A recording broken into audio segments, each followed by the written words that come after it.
माननीय सदस्यगण,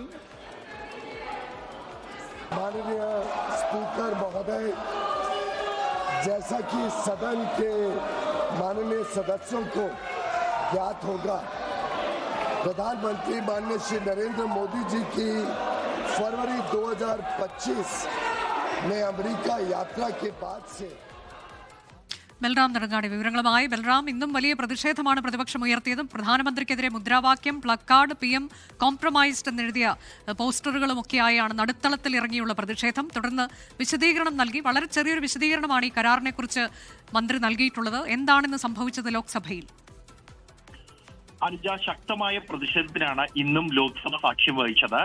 ഇന്ത്യ-US വ്യാപാര കരാർ സംബന്ധിച്ച് സർക്കാർ വ്യക്തത വരുത്തണം എന്ന് ആവശ്യപ്പെട്ടുകൊണ്ടാണ് പ്രതിപക്ഷത്തിന്റെ പ്രതിഷേധം സഭ സമ്മേളിച്ച് ആദ്യ നിമിഷം മുതൽ ലോക്സഭയിൽ ഉണ്ടായത്. തുടർന്ന് സഭ മിനിറ്റുകൾ മാത്രം സമ്മേളിച്ച ശേഷം 12 മണി വരെ പിരിയുകയായിരുന്നു. 12 മണിക്ക് സമ്മേളിച്ച ഘട്ടത്തിലും പ്രതിഷേധം തുടർന്നു. അതിനിടെ കേന്ദ്ര വാണിജ്യ വ്യവസായ മന്ത്രി പീയൂഷ് ഗോയൽ വ്യാപാര കരാർ സംബന്ധിച്ച് ഇന്ന് സഭയിൽ പ്രസ്താവന നടത്തി. അദ്ദേഹം കഴിഞ്ഞ ദിവസം മാധ്യമങ്ങൾക്ക് മുന്നിൽ നടത്തിയ പ്രസ്താവന അത് ആവർത്തിക്കുകയാണ് ഉണ്ടായത്. ലോക്സഭയിലും കർഷകരുടെ താല്പര്യങ്ങൾ സംരക്ഷിക്കപ്പെടും എന്നാണ് അദ്ദേഹം പറഞ്ഞത്. രാജ്യത്തെ കർഷകരുടെയും ക്ഷീര കർഷകരുടെയും സംരക്ഷണം സർക്കാർ ഉറപ്പാക്കും.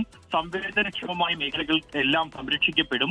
140 കോടി ഇന്ത്യക്കാരുടെ ആവശ്യങ്ങൾ നിറവേറ്റപ്പെടേണ്ടത് സർക്കാരിന്റെ ഉത്തരവാദിത്തമാണെന്നും ഇന്ത്യൻ കയറ്റുമതിക്കാരെ സഹായിക്കുന്നതാണ് ഈ കരാർ. 1 വർഷത്തിലേറെ നീണ്ട ചർച്ചകൾക്ക് ശേഷമാണ് കരാർ ുള്ള ധാരണയിലെത്തിയത്.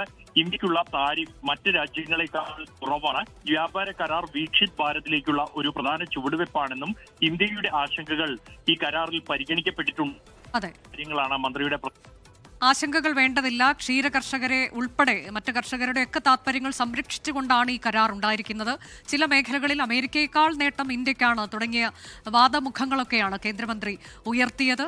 ഇത് കഴിഞ്ഞ കുറച്ച് കാലങ്ങൾ കൊണ്ട് ചർച്ച ചെയ്തുണ്ടാക്കിയതാണ് ഈ കരാർ എന്ന് പറയുകയാണ്. അതിന്റെ തുടർ നടപടികളും ഉണ്ടാകുമെന്ന് പറയുമ്പോഴും മറ്റ് ചില കാര്യങ്ങളിലൊന്നും ഇപ്പോഴും കേന്ദ്രത്തിന്റെ ഭാഗത്തുനിന്ന് വിശദീകരണം വരുന്നില്ല എന്നൊക്കെയുള്ളത് വളരെ ശ്രദ്ധേയമാണ്. പ്രത്യേകിച്ച് റഷ്യൻ എണ്ണ വാങ്ങുന്നതിലൊക്കെ എന്താണ് നിലപാട്, അതിൽ ഈ കരാറിൽ എന്ത് പറഞ്ഞിരിക്കുന്നു? ഡൊണാൾഡ് ട്രംപ് അവകാശപ്പെട്ടതുപോലെയാണോ റഷ്യൻ എണ്ണ വാങ്ങുന്നത്? ഇന്ത്യ നിർത്തി എന്ന് ട്രംപ് പറയുന്നുണ്ട്. അപ്പോൾ അത്തരം കാര്യങ്ങളെക്കുറിച്ചൊന്നും ഒരു വിശദീകരണവും മന്ത്രി ഇപ്പോഴും നൽകുന്നില്ല എന്നുള്ളത് വളരെ ശ്രദ്ധേയമാണ്. ബൽറാം, ആ കാര്യങ്ങളിലൊക്കെ എന്തെങ്കിലും മന്ത്രി പറഞ്ഞിട്ടുണ്ടോ? പറഞ്ഞിട്ടില്ല എന്നാണ് ഞാൻ മനസ്സിലാക്കുന്നത്.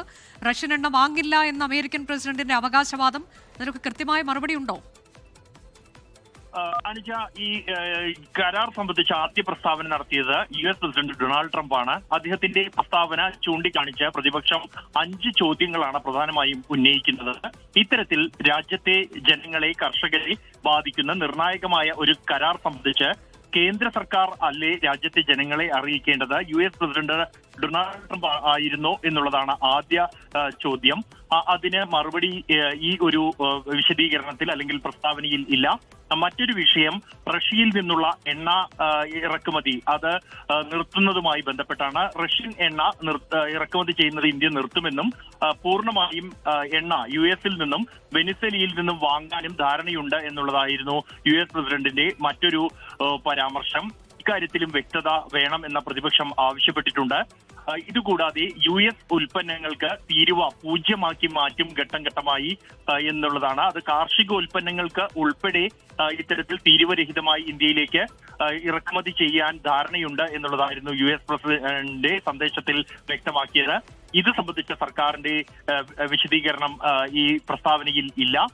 ഇതോടൊപ്പമാണ് മറ്റ് $500 മില്യൺ ഉൽപ്പന്നങ്ങൾ US നിന്നും വാങ്ങാനും ധാരണയുണ്ട് എന്നുള്ള കാര്യവും ഈ US പ്രസിഡന്റിന്റെ. അതിനിടെ രാഹുൽ ഗാന്ധി ഇന്ന് MM നരവനെയുടെ പുസ്തകവുമായി എത്തി പാർലമെന്റിലേക്ക്, അല്ലേ? അനുജ, അതിനാടകീയമായ രംഗങ്ങളാണ് പാർലമെന്റിൽ ഉണ്ടായത്. കഴിഞ്ഞ 2 ദിവസമായി മുൻ കരസേനാ മേധാവി ജനറൽ MM നർവാനെയുടെ പ്രസിദ്ധീകരിക്കാത്ത പുസ്തകം സംബന്ധിച്ചുള്ള വിവാദം തുടരുകയാണ്. രാഹുൽ ഗാന്ധി ആ പുസ്തകത്തിലെ ചില ഭാഗങ്ങൾ ഉദ്ധരിക്കാൻ ശ്രമിച്ചതാണ്. അദ്ദേഹത്തിന്റെ പ്രസംഗം പോലും തടസ്സപ്പെടുകയും തുടർന്ന് പ്രസംഗിക്കാൻ അവസരം നിഷേധിക്കപ്പെടുന്നതുമായ സാഹചര്യമുണ്ടായത്. ആ പുസ്തകത്തിന്റെ ഒരു പകർപ്പുമായി രാഹുൽ ഗാന്ധി കറുത്ത മേൽവസ്ത്രവുമായി എത്തി എന്നുള്ളതാണ് ശ്രദ്ധേയം. തുടർന്ന് അദ്ദേഹം ആ പുസ്തകം മാധ്യമങ്ങൾക്ക് മുന്നിൽ ഉയർത്തി കാണിക്കുകയും ചെയ്തു. ഈ പുസ്തകം പ്രസിദ്ധീകരിക്കുന്നത് പോലും കേന്ദ്ര സർക്കാർ തടഞ്ഞിരിക്കുകയാണ് എന്നാണ് രാഹുൽ ഗാന്ധി ആരോപിക്കുന്നത്. ഈ നിർണായകമായ ഘട്ടത്തിൽ ചൈനയുമായി സംഘർഷം ഉണ്ടായ ഘട്ടത്തിൽ പ്രധാനമന്ത്രിയുടെ പ്രതികരണം എന്തായിരുന്നു എന്ന് ആ പുസ്തകത്തിൽ പറയുന്നുണ്ട്. അത് പുറം ലോകം അറിയുന്നത് കേന്ദ്ര സർക്കാർ പ്രധാനമന്ത്രി ഭയപ്പെടുന്നു എന്നുള്ളതാണ് രാഹുൽ ഗാന്ധിയുടെ ഈ വിഷയത്തിലെ പ്രതികരണം. അതാണ് എം നരവനയുടെ പുസ്തകം, പ്രസിദ്ധീകരിക്കാത്ത പുസ്തകമാണ്. അതിലെ കാര്യങ്ങളാണ് കാരവൻ മാഗസീനിൽ ഉള്ളത്. അത് ലോക്സഭയിൽ ഉന്നയിക്കാൻ കഴിയില്ല എന്നൊക്കെയുള്ള വാദമുഖമാണ് കഴിഞ്ഞ ദിവസം സ്പീക്കർ ഉന്നയിച്ചത്. ഒപ്പം തന്നെ ഭരണപക്ഷത്തിന്റെ ഭാഗത്തുനിന്ന് വലിയ പ്രതിരോധം അവർ തീർക്കുന്നത് നമ്മൾ കണ്ടതാണ്. ഇന്ന് ആ പുസ്തകവുമായാണ് ലോക്സഭയിലേക്ക് പ്രതിപക്ഷ നേതാവ് രാഹുൽ ഗാന്ധി എത്തിയത്. ലോകത്തെവിടെയായാലും ഏത് സമയത്തും 24 വാർത്തകളും ഓഗ്മെന്റഡ് റിയാലിറ്റി പാക്കേജുകളും എക്സ്പ്ലെയിനറുകളും വിശദമായി കാണാൻ ഞങ്ങളുടെ യൂട്യൂബ് ചാനൽ നിങ്ങൾക്ക് സബ്സ്ക്രൈബ് ചെയ്യാം.